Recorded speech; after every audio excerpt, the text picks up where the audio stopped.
Check all the tools from the shoebox and make sure you have the following: stiletto heel mold, sole cutter, drying rack, and the shoe last former. These are 4 of the tools that you need to make your shoe. The written instructions and pattern kit are also included. It is important to wash all the molds and dry them thoroughly before using. To make the heel, apply a thin layer of vegetable shortening on the inside surface of the mold to prevent your sugar dough from sticking.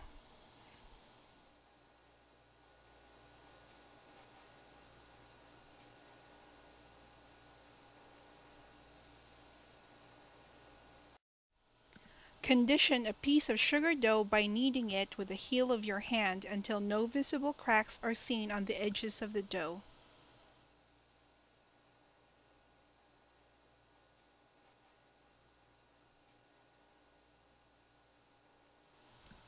Form an elongated teardrop by rolling the dough back and forth between your hands or on the table while making sure that the tapered end is thin enough to fit in the narrow end of the mold.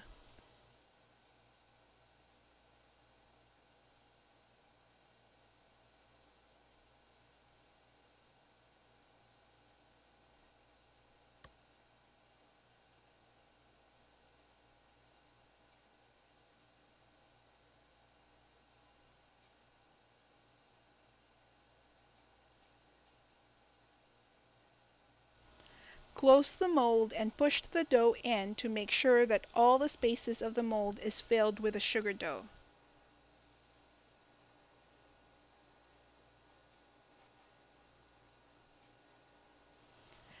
Take a blunt knife or a painter's spatula and trim all the excess on the top.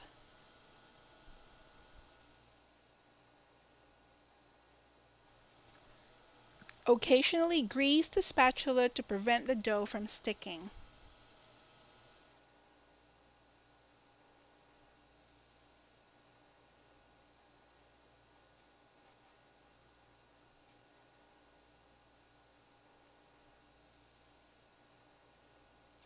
Push the remaining dough and spread with your thumbs to make sure that the indentations on top are filled with the gum paste.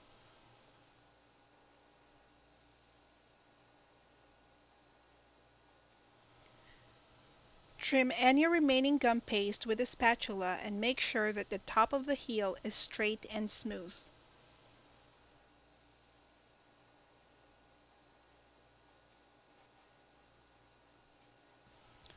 Open the heel mold and trim all the excess dough that remains between the lid and the body of the mold using a lightly greased spatula.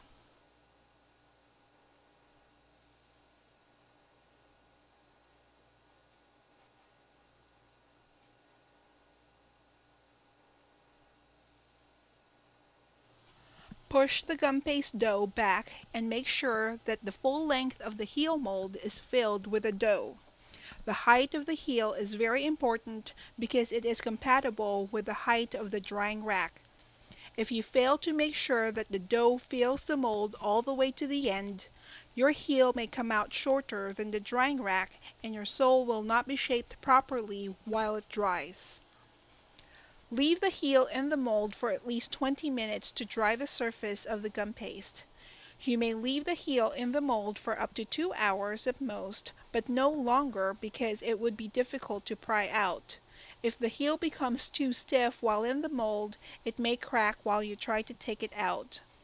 Drying the heel shorter than 20 minutes may result to a very limp dough and may bend back or forward while it dries upside down.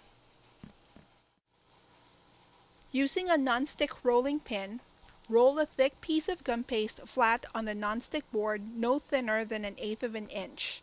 Make sure that the length is a bit bigger than your sole cutter. The heel should be completely dry before proceeding to this step. A heel that have been drying for 24 to 48 hours would be the most ideal to use. Cut the sole shape using the sole cutter in the tool set. Use your rolling pin to make sure that you have applied uniform pressure throughout the cutter. Gently shake the cutter to separate the sides and take off all the excess dough. Run the back of your fingernail on the side to smooth out any fuzzy dough residue. Brush a small amount of gum glue on the flat surface of your heel and press it firmly on the end of the sole.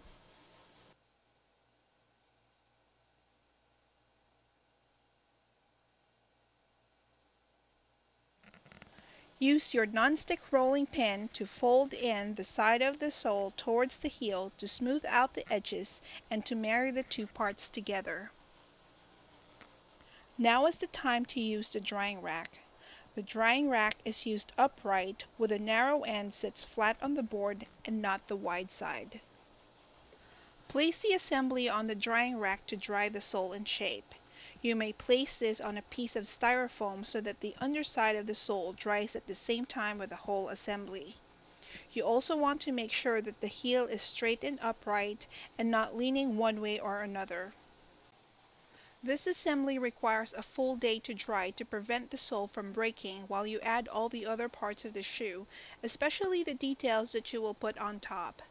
I sometimes leave the drying rack to support the sole even after it dries because it's very easy to forget not to put too much pressure on it. I cut the pattern number 2 from the pattern kit included in the shoe tools under the silver evening shoe. This shape will mimic the padding on my sole. The padding will be placed on top of the sole, and not only will it serve as a decorative piece on my shoe, it will also add some support to the sole. You may use a textured rolling pin or textured mat to put some details to it, but at this time I will use it plain. I will trace the shape and cut it at the same time using my wheel cutting tool. I rolled a piece of gum paste a bit thinner than my sole and larger than the pattern that I will use.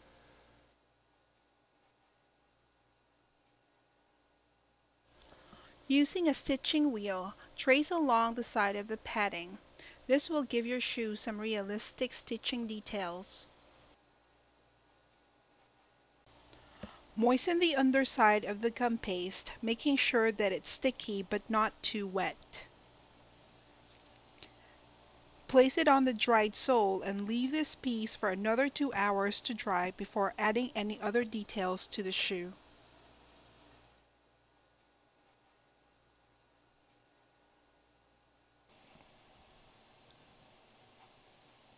This whole assembly can be made way in advance. In a cake bakery setting, I will suggest for the decorator to make several of this assembly in different colors of gum paste ahead of time. This way, when you get an order for a cake that requires a shoe decoration, the process will be much shorter because the drying time is a huge factor in making a shoe. If the heel and the sole assembly is ready and dry, adding other details to the shoe will only take about 15 to 20 minutes and a day to dry them all, making the assembly much shorter. Once the padding is dry and ready, place the shoe last former on top of the sole. The shoe last former is used tilted, leaning on the sole while the front tips of the sole and the former aligns. The former is supposed to be used this way so that the ankle strap can be anchored to it. Do not use the former flat on the sole as this will not form the shoe detail correctly. For the style of shoe that I am making, I cut the number 10 pattern detail from the pattern kit, and this will be placed at the back end of the shoe where the ankle strap will be attached later on.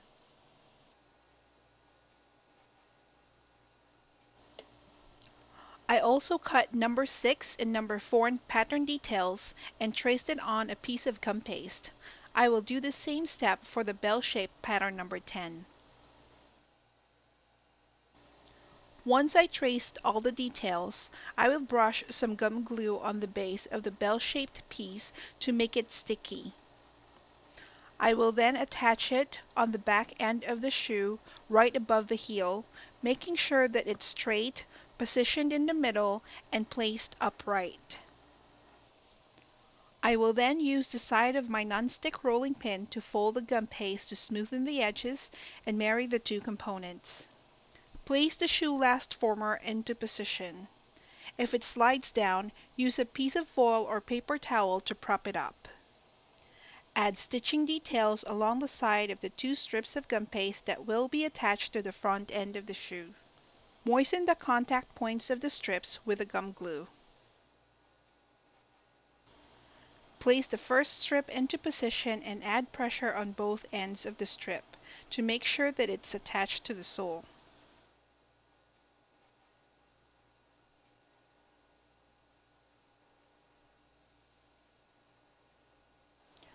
Place the second strip right above the first. Only the sides of these strips will anchor it to the shoe, so make sure that it's completely stuck to the side of the sole before drying completely. Cut two straight strips of gum paste about an inch in width. These are just straight strips of gum paste about 8 inches in length and is not in the pattern kit. Add stitching details on both sides. Moisten the contact points of one of the strips and attach right above the second strap as shown.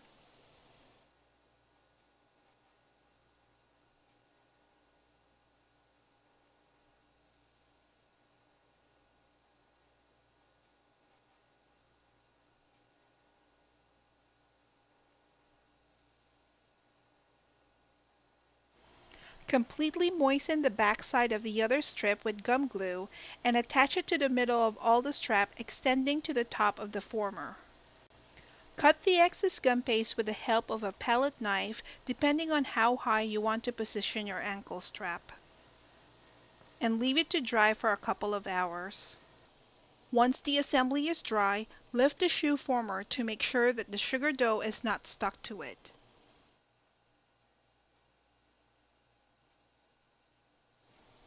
Cut another piece of gum paste strip about an inch in width and 12 inches in length for the ankle strap.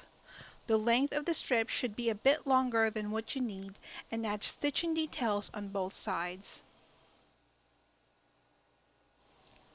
Moisten the contact points with gum glue wherever the strip will be positioned to make sure that the gum paste will stick. Wrap the strip around the shoe with the two ends meeting at the back of the shoe.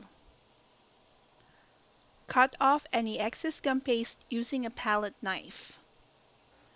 The seam at the back end of the shoe will be hidden with another detail later. Before the ankle strap completely dries, be sure to remove the shoe last former while the gum paste still gives. Failing to remove it before the gum paste completely dries may result to breaking the strap, so it's important not to forget this step. Cut another piece of gum paste about 1 inch in width and 2 inches in length. Add stitching details on both sides and moisten both ends with gum glue. Attach the strip by folding the end to hide the seam on the back side of the shoe. Use a knitting tool to put pressure on the contact points to make sure that it's completely attached to the shoe.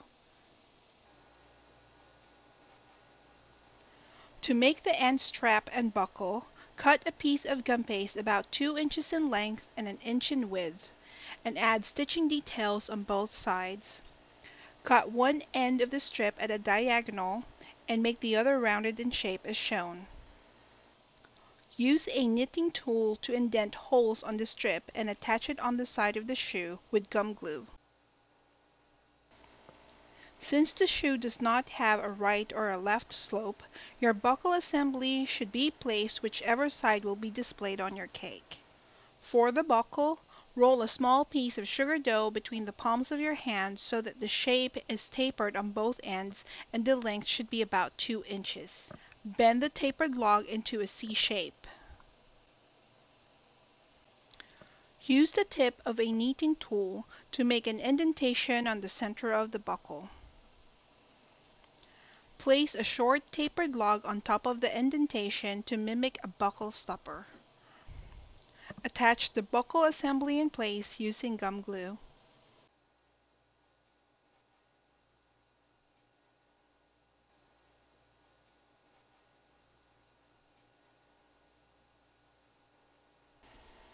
And you have your finished shoe. This shoe can be airbrushed with your choice of color. You may also add personalized details such as cake blinks or embellishments made of gum paste fashioned from a silicone mold. The only limit in decorating is your imagination.